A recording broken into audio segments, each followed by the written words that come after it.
ძვირფასო მეგობრებო, მოგესალმებით და დღეს მინდა განვიხილოთ თქვენთან ერთად მიზეზები, თუ რატომ არ უყვართ და უпроსორად რატომ ძულთ და რატომ დევნიან დღემდე დიდ ქართველ მეცნიერს პავლე ინგოროყვას საკუთრივ ქართველი თანამედროვე ქართველი ისტორიკოსების საკმაოდ დიდი ნაწილი შეიძლება ითქვას.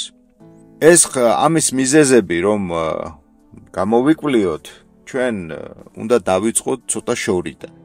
ანუ უნდა დავიწყოთ იქიდან თუ ვინ იყო პავლე ინგოროყვა, არა როგორც იმდენად მეცნიერი პირველ რიგში, არამედ როგორც მოქალაქე ამ ქვეყნის შვილი.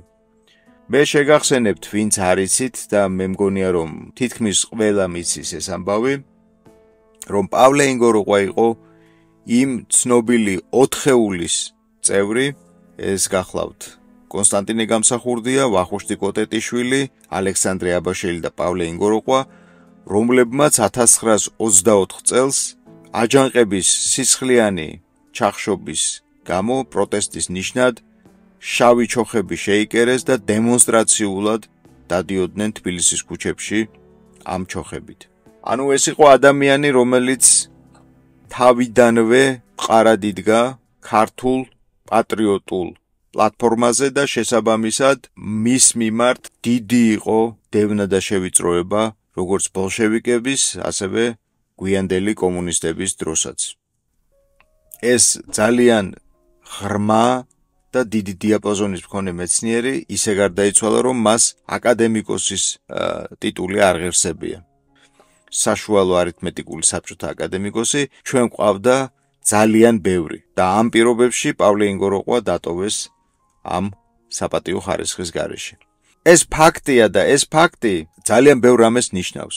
იმიტომ რომ თქვენ მოგეხსენებათ დღევანდელი ისტორიკოსების დიდი ნაწილი, მე ყველას რა თქმა უნდა არ მივაყენებ და ვერც მივაყენებ შეურაცხყოფას, მაგრამ მნიშვნელოვანი ნაწილი დღევანდელი ისტორიკოსების გამახსენეთ აბა ვისი გამოზრდილია.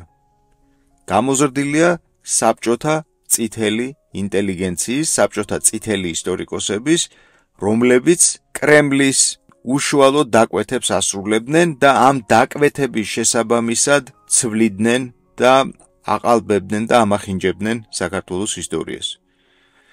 ნიკო ბერძენიშვილი მიუხედავად იმისა, რომ ის კომუნისტური ნომენკლატურის ნაწილი იყო, მიუხედავად იმისა, რომ მას მუდმივად ეყავა წამყვანი თანამდებობები, ადმინისტრაციული თანამდებობები სხვადასხვა სამეცნიერო ინსტიტუტებში და ასე შემდეგ, მიუხედავად ამისა, მან მაინც ვერ და არ დამალა აღფრთოვანება პავლე ინგოროყვას მიერ და ეს პირდაპირ უწერიათ მას თავის ერთ-ერთ შრომაში, რომ პავლე ინგოროყვამ გასწიაო ფასდაუდებელი სამუშაო აფხაზეთის ისტორიის, აფხაზეთის წარსულის კვლევაში. აქ არის საუბარი ჭიაღუა ისტორიკოსებზე, ასე დავარქმევდი, ჯიბის ისტორიკოსებზე, რომლებსაც ამოძრავებთ რამდენიმე მიზანი, ანუ რამდენიმე კატეგორია შეიძლება დაიყოს ეს ხალხი, რომლებიც ებრძვიან პავლე ინგოროყვას და განსაკუთრებით ებრძვიან პავლე ინგოროყვას შრომებს და მის მიერ გაკეთებულ დასკვნებს აფხაზეთის ისტორიასთან და აფხაზების წარმოშობასთან დაკავშირებით. პირველი ეს არის კატეგორია წმინდა საბჭოთა მენტალიტეტით და საბჭოთა ისტორიული სკოლის, ისტორიოგრაფიული სკოლის მიერ აღზრდილი ადამიანები, რომლებსაც მეტნაკლები გულწრფელობით სჯერათ, რომ აფხაზები და აფსუები ეს არის ერთი და იგივე ხალხი, რომ ისინი არიან ჩრდილოკავკასიელები და რომ არანაირი აფხაზი ქართველი არ ყოფილა არასდროს. ეს ერთი. მეორე კატეგორია არის ხალხი, რომლებმაც იციან, რომ პავლე ინგოროყვა არის მართალი, მართლაც არის განსხვავებული აფსუა ეთნოსი აფხაზისგან და რომ აფხაზები ქართველები არიან, მაგრამ ამას ჩქმალავენ იმ მიზეზით, რომ ისინი იცავენ ერთი კონკრეტული ქვეყნის რუსეთის ინტერესებს, რომელშიც არ შედის საქართველოს ქართველი ხალხის ერთიანობა და აფხაზეთის საქართველოსადმი უდავოდ კუთვნილების ფაქტის აღიარება და ცნობა. და არის მესამე კატეგორია, რომლებიც თითქოს პროდასავლურ, პროევროპულ პლატფორმაზე დგანან და რომლებიც წესით და რიგით არ უნდა იყვნენ დაინტერესებული აფხაზეთის ისტორიის გაყალბებით იმდაგვარად, რომ აფსუები წარმოაჩინონ როგორც აბორიგენი ხალხი აფხაზეთისა, მაგრამ სხვადასხვა არასამთავრობო ორგანიზაციებიდან, სხვადასხვა საერთაშორისო ინსტიტუტებიდან მიღებული გრანტების ხათრით ეს ადამიანები შეგნებულად აყალბებენ ისტორიას და როდესაც ხედავენ, რომ ამ გზაზე, ანუ ისტორიის გაყალბების სინამდვილეზე, ისტორიულ სინამდვილეზე თვალის დახუჭვის პროცესში მათ მთავარი მოწინააღმდეგე და მთავარი შემაფერხებელი ხავთ პავლე ინგოროყვას სახით, რასაკვირველია, პავლე ინგოროყვა მათი თავდასხმის მთავარი ობიექტი ხდება. ასეთია ტრაგიკული სინამდვილე, რაც ტრიალებს პავლე ინგოროყვას სახელის გარშემო. აზერბაიჯანში, ისრაელში, სომხეთში, ირანში, ინგლისში, საფრანგეთში, გერმანიაში, იტალიაში, ესპანეთში, ყველგან, მთელ მსოფლიოში პავლე ინგოროყვა იქნებოდა ერთ-ერთი ყველაზე უფრო დაფასებული ისტორიკოსი და მისი ძეგლებით იქნებოდა დამშვენებული სხვადასხვა სკვერები თუ პარკები. მაგრამ არა საქართველოში. ის რაც ხდება პავლე ინგოროყვას გარშემო, ეს არის დაუნახავობის, უმადურობის და ამაზრზენობის ქართული სტანდარტი. მე შემთხვევით არ ჩამოვთვალე სომხეთი და აზერბაიჯანი, როდესაც ვთქვი, რომ იქ რომ ყოფილიყო პავლე ინგოროყვა და მათი ისტორიის კვლევაში იმდენი ღვაწლი და იმდენი შრომა ჩაედო, რაც მან ჩვენთან გააკეთა, ის იქნებოდა ერთ-ერთი ყველაზე დიდი სახელი და ერთ-ერთი ყველაზე ავტორიტეტული ავტორი დღეს. რატომ?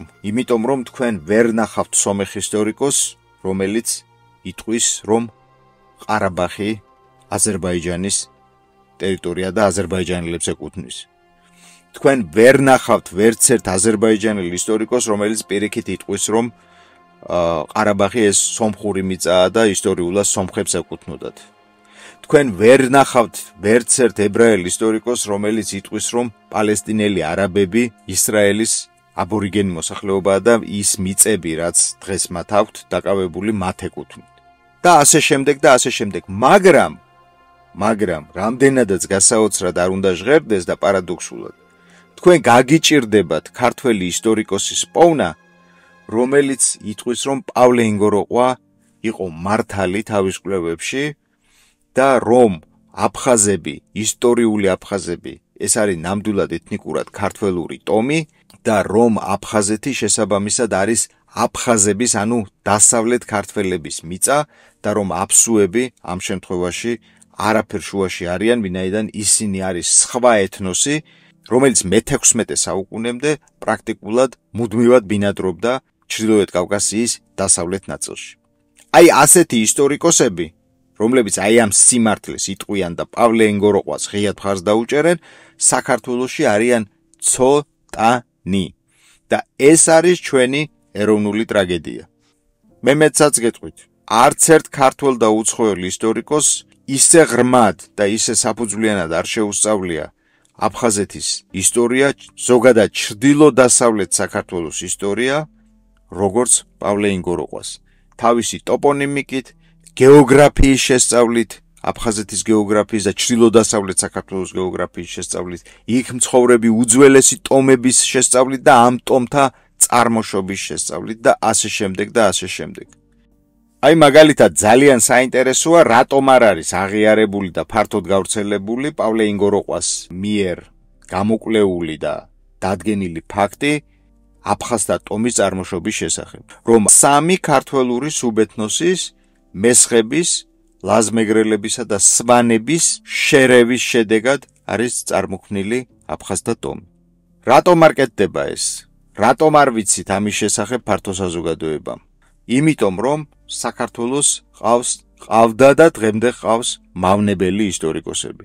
აი მაგალითად ერთი საპენსიო ასაკში გადამდგარი ისტორიკოსი გამოვიდა იმ დღეს და თქვა ასეთი რამ.